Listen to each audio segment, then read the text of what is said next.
بیا د علم حضوري د لپاره خو تاسو ویلي که نه څو علاقې وي نه شابس تاسو تیار جواب کوه د علم حضوري لپاره درې علاقې دي. اول علاقه عینیت ده. علاقه د عینیت عبارت دی له دې نه چې معلوم متحد وي د عالم سره په اعتبار د ذات سره لکه علم د واجب تعالی په خپل ذات باندې. نو الله تعالی عالم دی او ذات د واجب تعالی معلوم دی او واجب تعالی متحد دی د خپل ذات سره. دویمه علاقه د نعتیت ده. دا عبارت دی له هغه علاقې نه چې معلوم نعت او صفت وي دپاره د عالم لکه علم د واجب تعالی په خپلو صفاتو باندې. نو واجب تعالی عالم دی او صفات معلوم دي او په مابین د عالم او معلوم کې علاقه د نعتیت ده. درېیمه علاقه د معلولیت ده. دا هغه علاقې ته وایي چې عالم علت وي او معلوم ورته معلول وي. مثال لکه علم د الله تعالی په ممکناتو باندې نو واجب تعالی علت دی او ممکنات. مولوي صاحبانو دلته دوی دهریان اعتراض کوي وایي د الله دپاره علت څه دی؟ الله چې دا کائنات پیدا کو نو الله چا پیدا کړی؟ نعوذ بالله. نو موږ وایو چې دلته الله چې چا پیدا کو نو الله خو به خالق پاتې نشو که نه؟ پیدا کړی شوی څیز خالق وي که مخلوق وي؟ مخلوق وي. نو بیا خو موږ بیا به ته بل خالق دپاره بل خالق بیا منې که نه بیا منې؟ د بل دپاره به بیا بل منې او که به نه منې؟ د بل دپاره به بیا بل منې او د بل دپاره به بیا بل منې او داسې به روانې او څه به راځي؟ دور او تسلسل به راځي. او دا خو ستاسو په نظ هم ستاسو د نیکونو په نظ باندې هم دا مسلمه خبره چې دور او تسلسل مولوي صاحبانو دا باطل دی.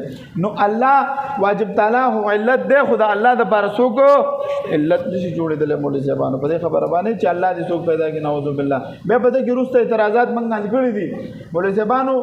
کله چې دوی وایي که نه یو الله ولې دی ډېر خدایان ولې نشي کېدلی؟ نو موږ وایو که چېرې خدایان ډېر شي مولوي صاحبانو که خدایان ډېر شي خو قرآن خو نقلي موږ له ذکر کړی لو کان فیهما آلهة الا الله لفسدتا.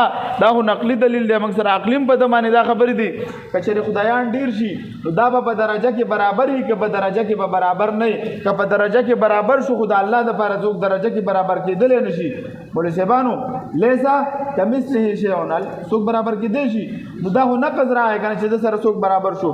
بل یو به پکې مضبوط وي یو به پکې طاقتور وي بل به کمزورې وي. کم چې کمزورې وي هغه خدای پاتې نه شو. کم چې طاقتور وي هغه به بیا په دې قادر وي او که په دې به قادر نه چې دا کمزورې خپل لنډر لاندې راولي.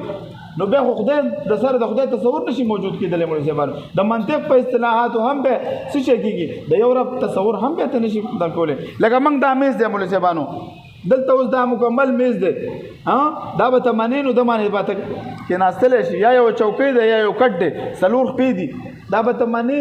اوس که ته چېرته د 2 خپې ته وایې چې دا دله نوره سهاره ورکړه دله بله سهاره ورکړه دله نو داسې خو به دور او تسلسل به را روانې. ته به یو رب ته دې ټول کائنات دپاره منې مولوي صاحبانو څه به کې هله به دا کائنات مکمل کېږي. که چېرته ډېر خدایان راشي نو څه به کېږي؟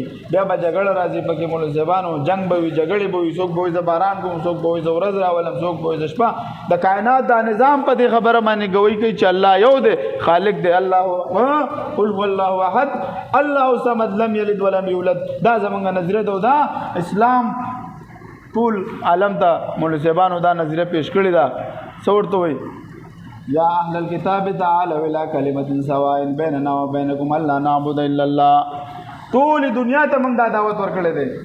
ټول کائنات کې چې څونه مذاهب دي ته ویل چې راشئ لا نعبد الا الله مگر دی والله عبادت وکړو. هغوی کې د خدای تصور موجود دی خو هغوی څه شی دي مولوي صاحبانو؟